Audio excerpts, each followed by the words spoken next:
Hey guys, Brad Hawthorne with the Mille Lacs Smallmouth Alliance. Well, as you can see, we're going to dive into the July report and show you how to grab a few of these.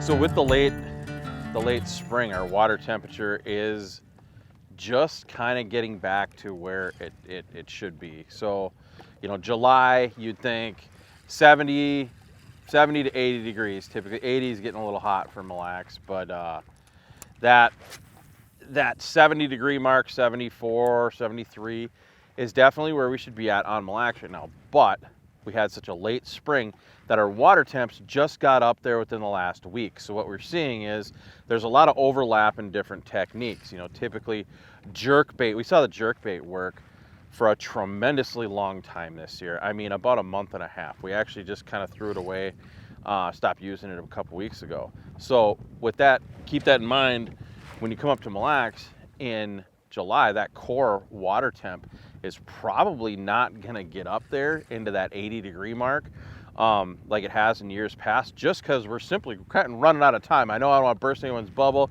It is July, August is coming, and September is right after that. So water temp, kind of favor on those cooler water techniques. Slow it down a little bit more. Let the day, today is overcast and looks like it's going to spit some rain at us. So we are definitely slowing things down with the jig worm.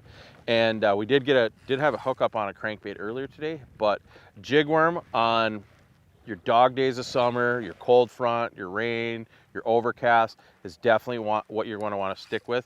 And I'll go over some tips as we hook up with fish here today on how to rig your jig worm. Not everything's a Ned. How to pitch it, cast it, and catch fish on it.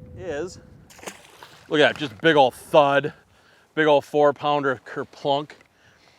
So to dive into jig worm fishing on Mille Lacs, you're going to want heads from 3/16 down to like 1/10. I know that's a large range of jig heads for jig worming, but that's going to cover you for all different wind scenarios, and wind is a thing out here. So if you're coming up, make sure you have all different sizes of those heads. The other thing is colors of heads. You're going to want green pumpkin, black, and chartreuse in those jig worm heads. Now, a lot of people talk about Ned, a lot of people talk about jig worm. I call them all a jig worm. I've been fishing a jig worm my whole life. Anything, you know, some guys will say a Ned is anything under 2 3/4. Well, if you're working it the same, it's just a larger and shorter jig worm. So as the summer goes on, as July progresses here, start getting away from that real short jig worm and going to that 3.5, 4.5, 5.5, even a 6-inch worm on these presentations to get bit. And a lot of those days you'll find that if you're not using a worm that's at least 4.5, 5 inches long, you're not going to be getting bit. So the other thing to remember is it is midsummer. We are just getting into the dog days right now. Crankbaits are starting to work tremendously. We were hucking Bagleys the other day. We had high sun.